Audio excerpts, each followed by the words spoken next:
We have the human capital, we have the resources, we have the plan, and we have the vision. It's going to take us the same time Korea did, Singapore did, China did. In just 30 years, they managed to move their countries from third world to first world. Watu wa AIPCK ni watu walipigania uhuru ya Kenya hii. Watoto wa Mau Mau. Si ni kweli? Lakini Mau Mau original. Si Mau Mau ya kugawanyisha wa Kenya. Mau Mau walipigania uhuru ya area moja tu ya Kenya ama ya Kenya mzima. Vile nimesikia hata tukiwa kanisani kuna mambo ya tutam, wakati ukifika pia watu wataangalia kazi ama utendakazi wa kazi ambayo ulituahidi na ambayo unaendelea kututendea. Tuko na Thomas wengi, tuko na manabii wengi wa uongo. Wakati tulisema tutajenga manyumba, walisema haiwezekani. Wakati tulisema tutakuwa universal health coverage, walisema haiwezekani. We have the knowledge, we have the plan, we have the people, and we have the resources to move this country from a third world country to a first world country in our lifetime by 2055. I have engaged many, including Gideon Moi recently, on how we are going to move this country from a third world country to a first world country. And I will continue to engage all the leaders until we come together. From that story now to Gachagua warns Mount Kenya against disunity as Kalonzo rejects alliance with the President Ruto. Former Deputy President Rigathi Gachagua has warned the Mount Kenya region of imminent extinction if they allow President William Ruto to divide them. Speaking during a church service in Kirinyaga County, Gachagua hit out at a section of Mount Kenya legislators, accusing them of being sellouts, adding that the region's political survival is hinged on their unity. And as we give you this report, Wiper leader Kalonzo Musyoka has also assured opposition supporters that he will not join forces with President William Ruto. Here, full details to the story.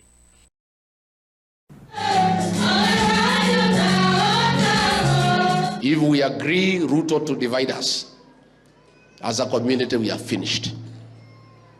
We face extinction. And the only way for us to stay afloat as a people is to make sure we remain united. Unaona wanatafuta Kalonzo kila wakati. Wanadhani Kalonzo anaweza kuachana na Rigathi na Martha na JB Muturi, ndio sasa Wakikuyu wanyoroshwe tena. Now I have very bad news for them. Habari mbaya sana kwa kina Ruto. Uwezi tena kutenganisha Wakamba na Wakikuyu na kila, haiwezekani. Vile tutafanya sisi viongozi, tutakuwa na namna ya joint nominations. Ukiwa una uoga wa marumbano ndani ya nyumba, je, ukitoka nje will you survive? Nchi hii ya Kenya siku ya leo nikiwa hapa, nataka niwaambie wanatazama mlima huu. Ninyi mlioinua Bwana Ruto, mkamweka pale State House, mkiwa raia, mkamfanya akawa rais, ninyi mna uwezo tena wa kumtoa State House, mrudishe Sugoi akuwe raia tena. Wapi makofi mazuri? Wa Botswana, right? Wa Liberia, wa Malawi juzi, wa Ghana, hakuna ambaye alikuwa anaua watu yake, lakini wakaangushwa. Huyu wetu anamaliza watoto. People can't even wait. This is why my brother, even this one term, watu wanasema hii one term ingekuwa leo afadhali. We want to know whether it is true or not that you are training militias in a certain forest. Whether you are graduating the goons that beat people up during demonstrations to become a full-fledged militia to attack people because you know Kenyans have decided you are one term.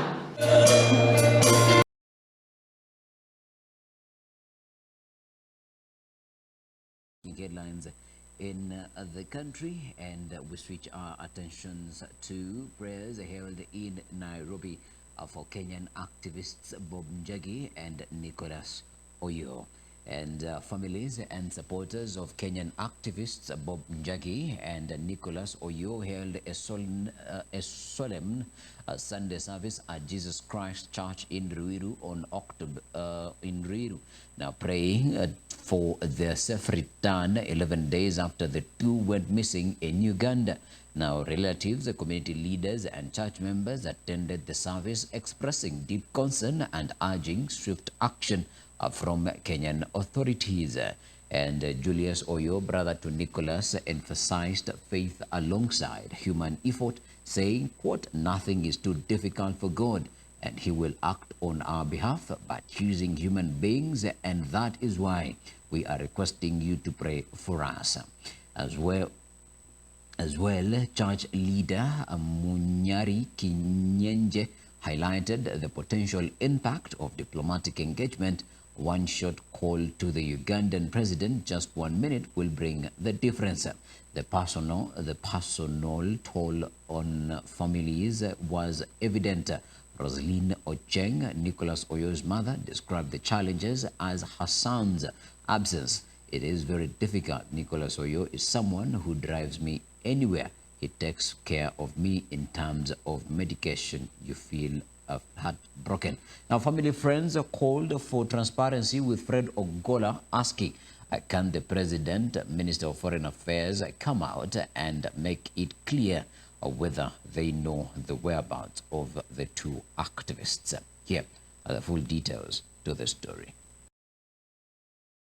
Nothing is too difficult for God. That is what I know. And I know that the Bible also says that God is a father to the fatherless and is a defender of the widows. So I know that God is going to act on our behalf, but God uses human beings. And that is why we are asking you to pray. Pray for us. One short call to the Ugandan president, just 1 minute, will bring the difference. Can the president, the Minister of Foreign Affairs, Musalia Mudavadi, come out to aseme kama hawajui penye Bob Njagi yuko ama wanajua? Kama wanajua, watafanya nini? Kama hawajui, watuambie tufanye nini? It's very difficult. Nicholas is somebody who drives me anywhere I want to go. He takes care of me. When I want medication, he's the one who always go to town to buy my medications. So it's not easy. If you see the table where sometimes he sits and do his work empty, you feel like what's happening. We will not stop knocking doors of justice and demand for their immediate release. Justice delayed is justice denied. Justice denied is causing pain to the parents, brothers, sisters, sons, daughters, loved ones, and the whole nation. Alhamisi tunatokea kwa maandamano hadi ambapo Nicholas Oyo na Bob Njagi waachiliwe huru. Tunaambia serikali, tafadhali ongea huko. Sisi tutastorm hiyo Foreign Affairs Ministry. Now to CS Ruku slams opposition for CS Ruku slams opposition over attacks on elected leaders. And Cabinet Secretary for Public Service, Human Capital Development and Special Programs, Geoffrey Ruku, has strongly condemned what he termed as insult ladder, a bitter and misleading rhetoric from leaders allied to the United Opposition during their Saturday tour of Embu and Kirinyaga counties. CS Ruku faulted the opposition convoy led by impeached former Deputy President Rigathi Gachagua and Wiper Party leader Kalonzo Musyoka, accusing them of using their political platform to insult duly elected leaders and misrepresent government development efforts. Speaking after a service in Embu, the Cabinet Secretary accused the opposition of orchestrating a campaign based on bitterness, vengeance, and disinformation than tangible policy alternatives. He pointed to the leaders' public addresses in Makutano, Kiritiri, Runyenjes, and Embu Town, where they claimed no government projects were ongoing, even as they stood next to major infrastructure developments. This is also conjoined with the supporters of the president ramping up their rallies behind the president. Here are the full details to this story. Ikifika 2027 tuungane kabisa, tusiwe second class members, tuwe first class members kwa serikali ya Mheshimiwa William Samoei Ruto. Mheshimiwa Rais amesema ikiwa Kenya itaendelea, lazima viongozi wote, kabila zote, chama zote waendelee, wakuje pamoja. Na uongozi haiwezi kukuja kama mnakaa hivi hivi. Lazima mtafute marafiki. Lazima muote usiku na mchana. Vile hii kanisa imeota, imeleta mimi na Musalia ili mfaulu. Na ile sasa Mombasa Port inaenda kupanuliwa, inaenda kuboreshwa kwa gharama ya bilioni 41. Tunasema yeye ni tu, Rais Ruto ni tu. Na ikifika mwaka 2027, either we are going to be in government or we are going to be government. Lakini ODM has refused. We will never be in the opposition. Activist Boniface Mwangi alleges death threats, says a bullet cartridge planted in luggage. And human rights activist and presidential hopeful Boniface Mwangi has claimed that his life is in danger, accusing the government of orchestrating a campaign of intimidation and harassment to silence him ahead of planned 2027 presidential bid. Speaking during a press briefing in Nairobi, Mwangi said he fears for his safety after discovering a used ammunition cartridge in his carry-on bag shortly after arriving in Malindi on October 9. He believes the bullet was planted while his bag was briefly out of his sight at Jomo Kenyatta International Airport. And he said he did not report the incident to police, fearing it could be used to implicate him, as he is already facing what he described as trumped-up charges of illegal ammunition possession. Instead, he says he informed his lawyers and a human rights organization. Mwangi alleged that the incident was part of a wider pattern of state prosecution that began in June 2024, including 5 arrests, an attempted abduction, and raids on his home and offices. Here are the full details to the story.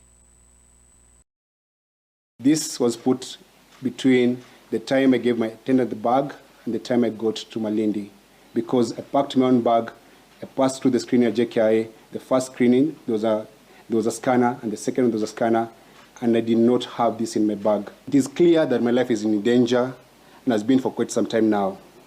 The attempts to intimidate me are brazen and far more direct.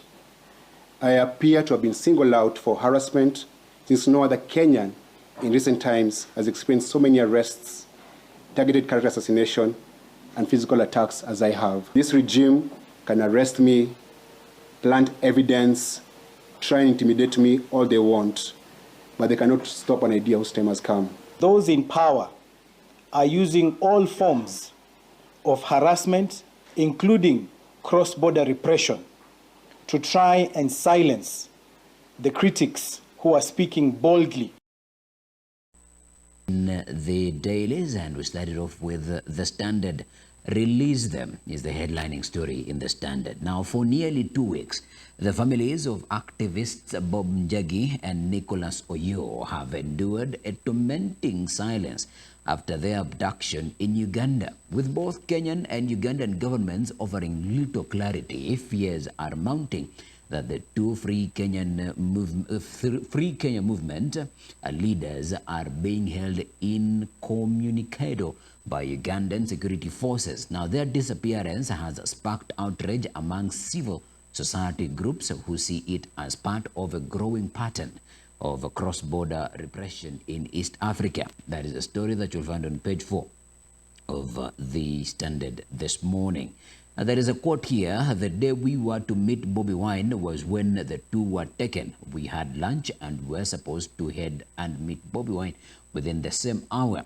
As we were repairing our car, a van came with men, some in uniform, some not, and one woman. Some were armed. Kofi Atinda recounts the time that the two were abducted. It is very painful when you don't know where your child is. We really want to appeal to the government to help us bring the two home. I have not heard anything at all. There is nothing. We are in darkness. Roslyn Ocheng, that is Oyo's mother. It is impossible that the Kenyan government does not know where the two are. Their passports were stamped as they crossed the border, so there is no way they don't know. Professor Fred Ogola is also quoted as saying. From the Standard now to the Daily Nation, from hustlers to dynasties. Ruto changes tune. Why is he changing the tune? Now, I have had conversations with Raila Odinga. I have engaged my brother Uhuru Kenyatta. I have engaged many, including Gideon Moi recently. I will continue to engage all the leaders so that we transform this country into a first world country in our lifetime, because it is possible. President William Ruto is quoted as saying. How exactly has he changed from the hustler narrative to the dynasties? Now, we swept to power on a campaign anchored on attacking prominent political families. He blamed for the suffering of the majority Kenyans. But in the quest to craft a winning re-election strategy, President Ruto is courting the backing of the so-called dynasties. That is a story that you'll find on pages 4 and 5 of the Daily Nation this morning. Now, school riots pain, a fury over hefty fees.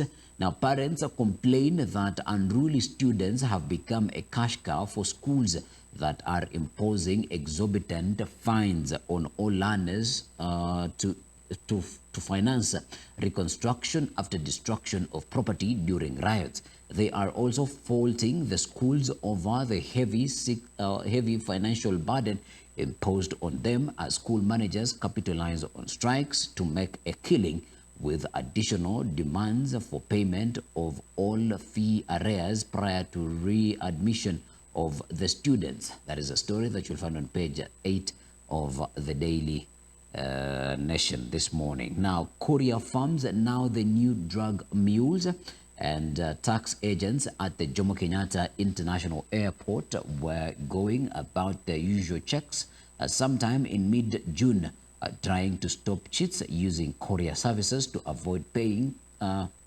scissors due when a slightly damaged package landed on their desk. Owing to the damage, one could partially see what was inside, and the contents were suspicious. That is a story that you'll find on page 7 of